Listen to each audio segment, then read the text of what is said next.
broadcast going on now. For those of you that are tuning in on Facebook, on YouTube, on Twitter, Twitch, on many of the sites that we use right now, we appreciate you and we're glad that you're here. So the feed is coming through. You should be able to get us, let's see, what's it telling me? Something's not going right. What are we not doing? Oh, okay. I don't want to go out on that. That was the wrong one. Okay, yeah. Okay, yeah, now we're going out on everything. This is BFTAA and more, and we're coming to you on KUAW.org, KUAW on Facebook, KUAW on YouTube, and KUAW on Twitter. So all of those sites you can go to and you can pick up the BFTAA and more show. All right. So we're about black families and technology, getting involved in technology so that our families can grow and do and experience all there is on the internet, because that is a way to really improve our standard of living. There's a lot of ways that we can do it, a lot of things that we should be doing.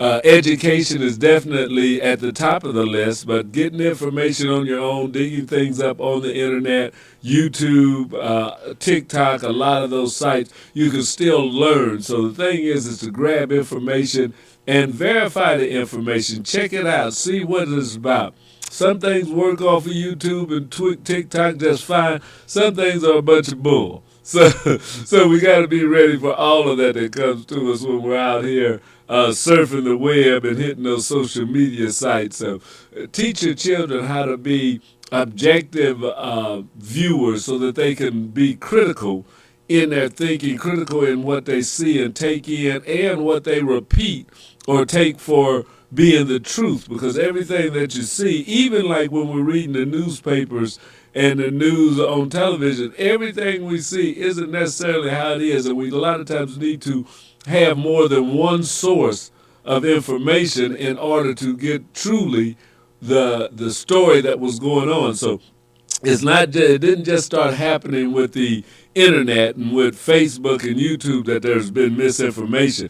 Misinformation has been going out and propaganda as long as there's been printing, and probably even when they could have town criers, some of them probably went out and told things just that would confuse people. So misinformation, as they say now, it seems to be running rampant, but it has always been around. It's not new. Facebook and YouTube and Twitter, they didn't invent misinformation. Misinformation is something that people use with each other, governments use against people, or even government against government. There are a lot of different reasons that people want to tell you something and make you believe that it's the truth when it's not. Even when we deal with religion, if you read in the Bible, there was misinformation going on then. In Bible times, they warned you to beware of false prophets. That was misinformation. That was somebody coming to tell you a different story than the story that was being told that was the truth. So we have to always be on guard. It's not that we should just now be getting on guard. We should have been studying. We should be critical in our thinking and what we take in. We should listen to some things, but we should also try and verify things that we hear, especially before you go repeating it as the truth. Because sometimes you can be that person that carries something that shouldn't be carried. Now, I've got a chat line, let me see if our chat line is open here, because I want you guys to chime in on this if you want to. I don't see that chat. Let me get our chat started. I may have to go to our YouTube and show you some of what we got going on in NASA, which we do every week, while I make sure that we've got these chat lines working as they should. But we will try it right now and see what happens. There we go. All right. So if you see on the screen, those of you that are watching on Facebook or on YouTube right now, you see that if you put in a question or comment, it'll come up on the screen and I will respond to it. So put your information in, and we can get that out. Now I'm trying to look for my text scroll that's going by because you can't see it right now because the color. So we should change the color. And let's see if we can select the color and go, okay with that. There we go. All right, so with the magic of the computers and what we do here, you can now see the scroll. So if you want to call in, if you'd like to talk to me, ask a question, make a comment, give us a call at that number that's going across on the top of your screen, 816-599-6893. I can answer that right here, put you on the air. We can talk about what's going on. So 816-599-6893. You can also enter a question or a comment in our chat. You can text with us, and we can check that out too. So if you're on Facebook, just go ahead and put any question that you have into the chat, and it will come through. That's at KUAW-radio. KUAW-radio. That's what the chat is connected to, and we will pick that up. You can also go to the Black Family Technology Awareness page, because both of them are tied up. So the Black Family Technology Awareness Association BFTAA, or if you just put in BFTAA, it should come up. You can put your questions and comments in there also. So we're just glad and we'd love to talk and chat with you. Now, as I said a minute ago, we would like to put on things that are going to stretch your mind and give you some information. One of the things that we have right now, which we have every week, is what's going on this week at NASA. So this week at NASA, we'll pull up right now, and you can see some of the latest things going on with our National Space Administration. And this is one of the research arms of the United States government. This is your tax dollars at work. So let's see what's going on this week at NASA. Celebrating the NASA worm, NASA telescopes spot a record-breaking black hole and the first science images from a new space observatory. A few of the stories to tell you about this week at NASA. On November 6th at NASA headquarters, we hosted a panel discussion about the design and cultural significance of the NASA worm logotype with Richard Daney, the designer of the worm. In 1992, the worm was retired, but it has been brought back for limited use to complement the agency's official insignia, known as the meatball. I can't even in words express how rewarding it's been for this to come back. It will always be a special place in my heart for NASA. Learn more about the worm on the July 24, 2020 episode of Houston We Have a Podcast, the official podcast of Johnson Space Center. Astronomers using our Chandra X-ray Observatory and James Webb Space Telescope have discovered the most distant black hole yet seen in X-rays. The black hole is at an early stage of growth that had never been witnessed before, where its mass is similar to that of its host galaxy. This result may explain how some of the first supermassive black holes in the universe formed. On November 7th, the Euclid mission released its first science images, including this image of the Perseus cluster, a group of thousands of galaxies about 240 million light-years from Earth. Euclid is led by the European Space Agency with NASA contributions. It will begin its regular science operations to study dark matter and dark energy in early 2024. Our new on-demand streaming service, NASA Plus, and upgraded app are now available. These new digital platforms offer original video series, live launch coverage, kids content, and the latest news. NASA Plus is available for download via the NASA app on iOS and Android devices, as well as streaming media players Roku and Apple TV. And that's what's up this week at NASA. For more about what else we're up to, check out nasa.gov. All right. So that's what's going on this week at NASA. I'd like to see that. Kind of interesting that the people just designing the letters, the words, the signs that's going out. Everybody that's involved at NASA, though, is involved in the project, so that's always a good thing. One thing we want to do is to salute. The James Webb Telescope has done it again and released a brand new stunning... There we are. Thought that should drop out of there. Okay, glad to be back with you.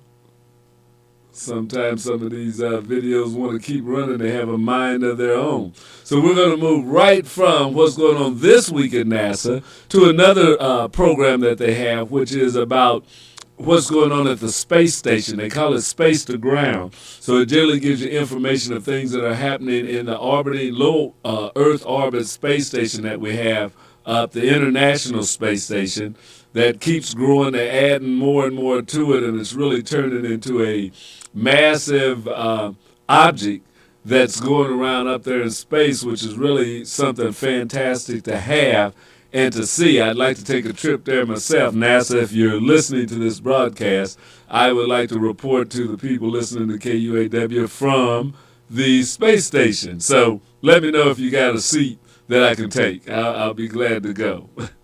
All right, so let's go ahead now with Space to Ground from NASA.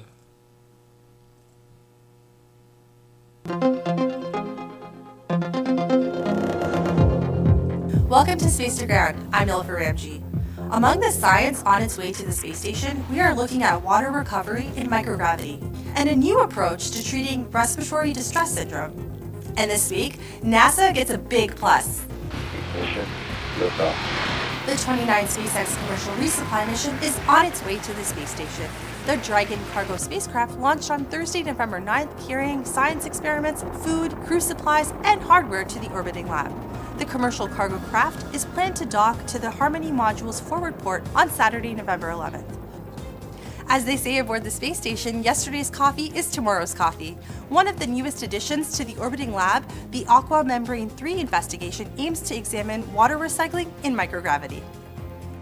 Recycling and recovery of water is a key element of human space exploration, and the validation of KUAW Membrane 3 investigation could open up markets for applying the system for future space missions. Here on Earth, the investigation could prove to provide a tool to fight water scarcity in remote locations, especially where heat is abundant. Another investigation launching to station called Gaucho Lung studies how mucus linings of the respiratory system affect the delivery of drugs carried in a small amount of injected liquid known as a liquid plug. This form of treatment is essential in treating newborns with underdeveloped lungs experiencing respiratory distress syndrome. Newborns with respiratory distress syndrome are treated with a surfactant drug carried through the respiratory system in liquid plugs. Models developed to predict the efficiency of these treatments do not consider the role of the mucus lining, and this investigation could fill that gap and inform the development and optimization of targeted respiratory treatments. We launch more than just rockets. The universe is now at your fingertips with NASA Plus. NASA's new streaming service, NASA Plus, launched this week, which features ad-free, family-friendly programming, and the best part, it requires no subscription. The service launched on Wednesday, November 8th, with 3 original shows and hundreds of documentaries, videos, and greatest hits. As you subscribe and follow along, more original shows will be added in the coming weeks. Visit plus.nasa.gov to learn more. And that's Space to Ground for this week. In honor of those of you who have served our nation, happy Veterans Day. Thank you for your service. Thanks for watching. We'll see you next week.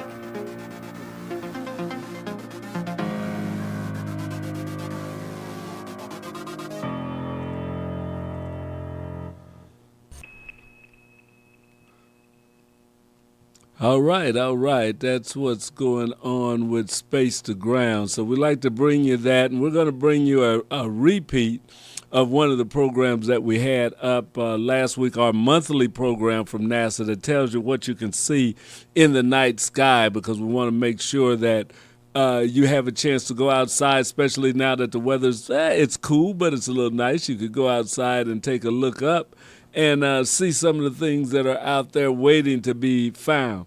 I've got some information here, and I was looking for the flyer, but I saved it, but I don't know exactly where in my computer that it's saved. I'll get it. But the National Black United Front, NBUF, as they know, of Kansas City, is going to be having a Umjoma Karuma and that is a ritual of solidarity and unity within the black family. NBUF heartily believes that a strong black family is a key component in building a strong black nation. So the Umoja Karuma Unity Feast in the Kiswahili language was begun in 1971, and NBUF has celebrated the ritual for over 3 decades. This year, there will be presentations on periods of African and black history by youth from our community, and the celebration always ends with the feast. The date is Sunday, November the 26th at 4 p.m. The celebration will be held at the NBUF KC office at 7714 Prospect Avenue. So we've got a flyer that we'll be putting up on KUAW on our Facebooks and showing on the webpage. Matter of fact, I'll look for it in a minute, but that's one of the things that we're going to be doing. January the 26th, so that's a couple of Sundays from now. It would be well worth to go. I'll be there. My wife and I will be there for this celebration, and we'll be waiting to see and talk to anybody that comes through. Holla at us. So we always like to support what the NBUF is doing, the National Black United Front, because we have to work together. We can get farther together than we can get individually. Yes, we can make some successes, we can improve some things and move forward, but if you really want to move the community forward, it's going to take unity, and it takes a strong black family in order to build that unity. So come out if you can, November the 26th at 4 p.m. at the National Black United Front's offices, 7714 Prospect Avenue, and enjoy some of our young people talking about the history and talking about African American progress. And then there's going to be a feast also. So if you get a chance, be sure and check that out. Another thing that had come across, because you know how things just seem to come up together, or you see an event happening on the left-hand side, and then you notice something else on the right-hand side that co-aligns with it. And that alignment sometimes is spiritual in network, that it makes things that didn't seem like they go together. Or you say, wait a minute, I heard something about that. Now I'm seeing something about it on television, or there's something on the radio, and I was just talking about it. Well, that's sometimes that spiritual coincidence that happens. But one of the things that I was noticing, we went to the show a couple of weeks ago and saw this movie, Killing of the Flower Moon, that was about Oklahoma in the 1920s, and a lot of murders of Indians that had found oil on their land and stuff, and people wanting to take that from them. Sometimes they would marry a lady, and then if they killed her or her family off, being the husband, then all the rights would go to him, and that would get it out of the Indians' hands. So part of that is what was going on in that movie. But it showed how indigenous people here in the United States suffered because they had no help from the police. They even mentioned that at one point about what had went on in Tulsa in that movie, you know, about what had happened to the black people. And so they knew what was capable of being had by the people that were in charge, the sheriffs and the citizens committees and stuff, that without any checks and balances, they could run roughshod over the disadvantaged people there in the country. So I saw an article in the ProPublica. This was produced by ProPublica just a couple of weeks ago, or no, last week. And it says, according to a report, and this is just a summary, by ProPublica, 2 women, Jennifer Kirk and Susanna North, were found dead on the property of a former borough mayor, Clement Richards Sr., in Kotzebue, however they pronounce it, Kotzebue, Alaska. Both women had dated Richards' sons, who had previously been convicted of beating them. Now, Jennifer Kirk's death was initially declared a suicide by the city police, despite signs of strangulation on her body. So it's kind of hard to strangle yourself to death, you know. Norton's body, Susanna Norton's body, was discovered beaten and strangled, and her death was ruled a homicide. But no one has ever been charged with a crime in connection to the deaths. The investigation into the deaths of Kirk and Norton was marred by irregularities, including the police failing to interview key witnesses and obtain a search warrant, leaving evidence uncollected. The events leading up to the women's deaths illustrate how police, prosecutors, and judges in Alaska have regularly given pass after pass to people accused of domestic violence and strangulation.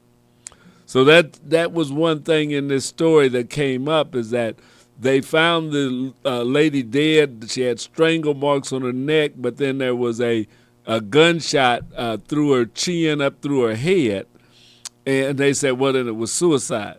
Nobody said anything about the strangulation, and it was announced that it was a suicide before the autopsy was even completed. So there's things. Now, this happened to be the sons of a former mayor. They had been convicted before or charged with beating of of these ladies, not at the same time. These happened a couple of years apart. But the one lady had been beaten. The police came, and she told him how he had kicked her while she was pregnant in the stomach, and beat her and tried to strangle her and all of that. And he got off with a misdemeanor. And this ain't something that happened back in 1960 or 1970 when they said why they weren't doing it. This was in the 2000s when we know what you're supposed to look for domestic battery and stuff. But after being charged with assault, as it gets before the judges, it was changed to just a misdemeanor of harassment. So hitting the lady in the face, knocking her down, strangling her was just harassment, and they were out. So those are some of the things that happened. It says the report highlights the need for action to address the high rates of violence against women in Alaska, particularly Alaska Native women, who are at a higher risk of being killed by a man than women in any other state.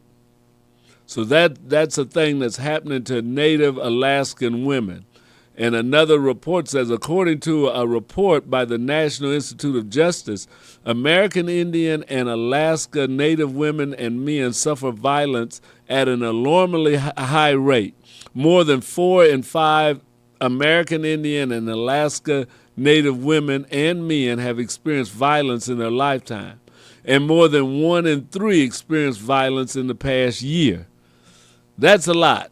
That's a lot. Alaska often ranks as the deadliest state for women, with 59% of adult women in Alaska having experienced intimate partner violence, sexual violence, or both.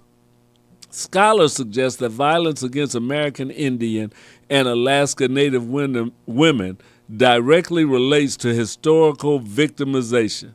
According to proponents of this idea, domination and oppression of Native peoples increased both economic deprivation and dependency through retracting tribal rights and sovereignty.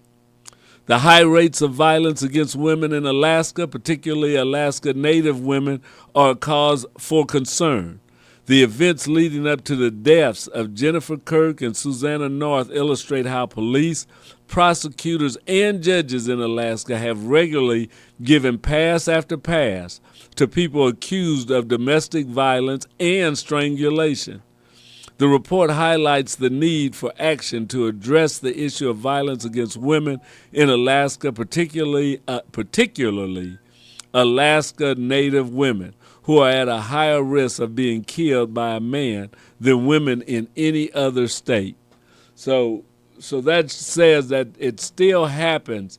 A lot of times we think we've come so far, but it just a little thin veneer over this view of civilization or of an advanced society, and you scratch underneath the surface and there's still brutality going on. There's still deprivation. There's still people abusing people with positions of power and feeling immune to any justice for acts that they commit. So it's not just that it happens, sometimes we think it happens just to the African American community, just in the Latino community. No, it happens in all minority communities. The Alaskan, the Native Americans, women are being abused in large numbers on a lot of reservations, but then again in a lot of cities. Right here in Kansas City, we've had that problem. So we need to make sure that we start paying attention to the signs of abuse. We need to make sure that if a woman does go to the police, that there is somebody that takes her serious, that charges be brought, that people be held accountable for their actions. Because if that doesn't happen, then all the police in the world aren't going to help you. If after a person is called in or after a person is reported and arrested, that through the legal system they're turned loose. So we need to make sure and start being vigilant of things, and that's why we need to make sure we keep a free press. Because a lot of times these things happen and they are kind of swept under the rug. So it is the press's responsibility to help bring to light news of things like this that are going on, and then we need to read, and then we need to take action. Because when things happen like this, when things happen in our community, then we need to make sure that we start holding people accountable, that we don't just say, oh, it happens. That is something that should not be happening to any women anywhere, let alone in one of the most prosperous countries in the world, that we have this kind of abuse happening to our women.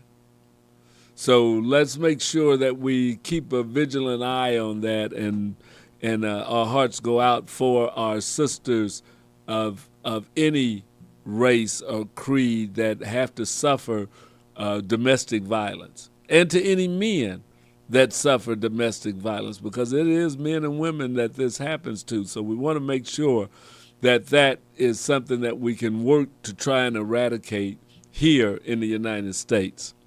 All right, that's a little bit of what's going on in the community, what's happening. Another thing that's happening is the Black Family Technology Awareness Association. I want you to go to our Facebook page. We're going to be posting.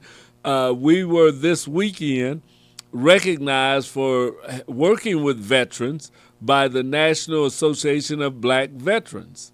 So we went to NAVBA. I forget the initials of it, National Associations of Black Veterans, NABV. But we've worked with the Miss Rebecca Bradley, and we've been at events that they have, and we've helped support working with kids. They went out and did a great job working with kids in the projects, and they provided them with toys, and we took our robots down there and showed kids how to operate robots, and we've always wanted to work with it. So it was good to get an honor of recognition from the National Association of Black Veterans right here in Kansas City, Missouri. I believe it's chapter number 41. And we should take our hats off to the black veterans, because we know that a lot of times the black veterans had to go through more than some of the other veterans, because not only did they have an enemy on the outside to fight, but they had discrimination and people against them on the inside that they had to fight. I mean, if you read and study up on the Buffalo Soldiers and on African Americans, even as far back as the Revolutionary War and the Civil War and into World War II, of discrimination and things that happened. I mean, I even talked with my father and my uncles about things like that. So it wasn't like they were just fighting the enemy outside. They had to fight an enemy that was inside at the same time. So black veterans, my hats are off to you. They're off to all veterans, but I know that there's some that had to go through proving themselves not only to the enemy, but to their comrades in arms. So hopefully, and I think we're in a lot better space with our veterans today and our men and women that are in uniform. But we want to make sure that we stay vigilant on that front also. But this was a Veterans Day weekend, and for the veterans to take time out of people celebrating them, that they celebrated members in the community was great. It was really an honor to be honored by these veterans. So we'll have some pictures posted of the awards that they gave out, and they gave us a certificate. So the Black Family Technology Awareness Association wants to thank you, and thank you for your service at the same time. Yes. So we've got some things to do with the Black Family Technology Awareness Association. We're going to be working on an upgrade to our web page and to our social media sites. There's going to be some changes coming on. We've been working with a lot of organizations that are giving us a hand. We've joined up with a Microsoft program for black nonprofits. We're also working with Adobe that is providing us some software and things that we can help us design some better web pages and stuff. And then we have a local company right here in Kansas City that has said that they're going to make a big move to help us update because we've got a web page that, as it is, we're a nonprofit and we're kind of making it along. But this web page has been pretty static for, 10, 15 years. We're a 20-year-old organization. It was new and popping in 2008 or 2009, maybe even up to 2010. But in the last 14 years or so, it needs a little tweaking, a little adjusting, and bringing it up to the Web 3.0 potential that we want to show. So we're going to start working on our web page pretty soon, BFTAA.org. We're also going to start linking more of our KUAW radio and BFTAA together. A lot of people don't realize that KUAW radio is a project of the Black Family Technology Awareness Association. So we had a company that did an audit on our web page, on our marketing and what we're doing. And that was one thing that they pointed out, is that we need to make the link between the Black Family Technology Awareness Association and KUAW radio a little more closer, that people realize that it's part of the same thing. They're not two separate entities.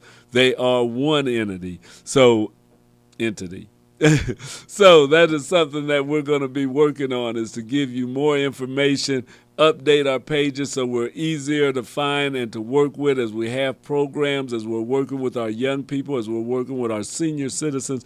We want you to be able to come and find what we're doing and how to locate us easy. We don't want to make this a harder project for you. We want to make it an easier project for you.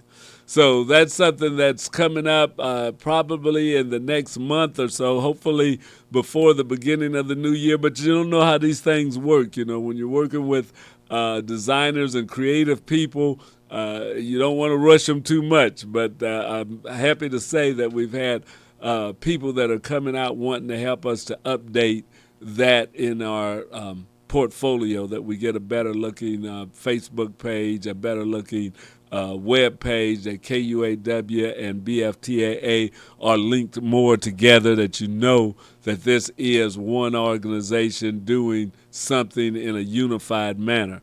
We also want to thank our new partner, which is KOJH, Kansas City's original jazz house, that we're broadcasting on now. So right now, if you're down in the 18th and Vine area or anywhere within 2 or 3 miles of it, you can go to 100.5, turn your dial to 100.5, and you'll pick up this show.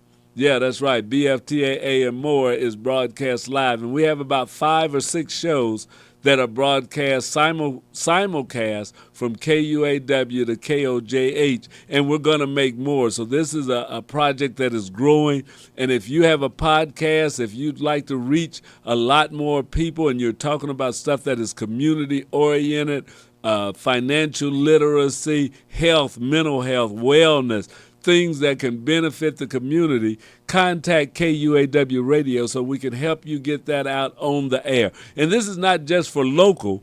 We're looking for national and international contacts also. So if you have a program, if you have a podcast, a project, and you happen to be in England or in Jamaica or wherever, or Haiti, and you want to reach out to the community, then contact KUAW Radio. We'll help you broadcast your message. We'll help get it out to the community, not just here in Kansas City, because this is the internet. So we're broadcasting worldwide. Yes, you can pick us up anywhere. So we're so glad. Now, one thing I wanted to bring back to you is what's up this month at NASA. So before we go off the air, I want to let you see, because I think this is something that you need to just refresh, because every week there's the sky changes. Those stars don't always stay in the same place. The planets don't always stay, well, they're in the same place. We're moving, you know. But let's look again at what's happening this month at NASA. Or not at NASA, but what's up in the sky. So let's look at what's happening up in the sky. This is a program from NASA called What's Up?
All right, so that's what's going on this month.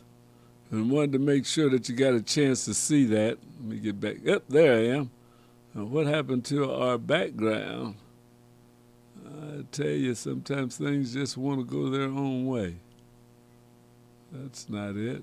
But I want to thank you for joining us today. This is the BFTAA and More show on KUAW Radio, Knowledge, Understanding, and a Wisdom Radio. And we're also, there we go.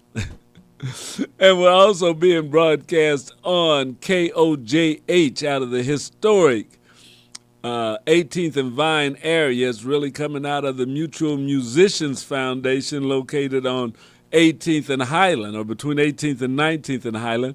Once again, we want to thank James McGee and all of the people at the Mutual Musicians Foundation for allowing this broadcast to be simulcast over the airways in the Kansas City area. So we're moving along, things are growing, and we're looking good. Also, be sure and watch our Facebook page and our YouTube page, and as we update our web page, we're going to be bringing you a lot of new things. So hang on in there with us. This is Louis George Walker. You've been watching the BFTAA and More show. Want to let you know, too, in December, coming back in December, we'll be Shifting Paradigms with B. Michael. So he's taking a break off and is getting ready to come back. So in a few weeks, 2 or 3 weeks, we'll have Shifting Paradigms on Monday also.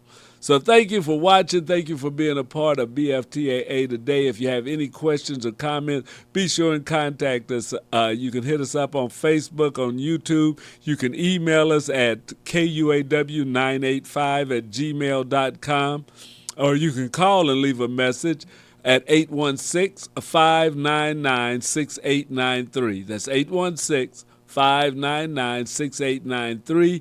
KUAW Radio is a part of the Black Family Technology Awareness Association and the W.E.B. Du Bois Learning Center. Thank you for joining us. We'll see you again next week. Bye-bye.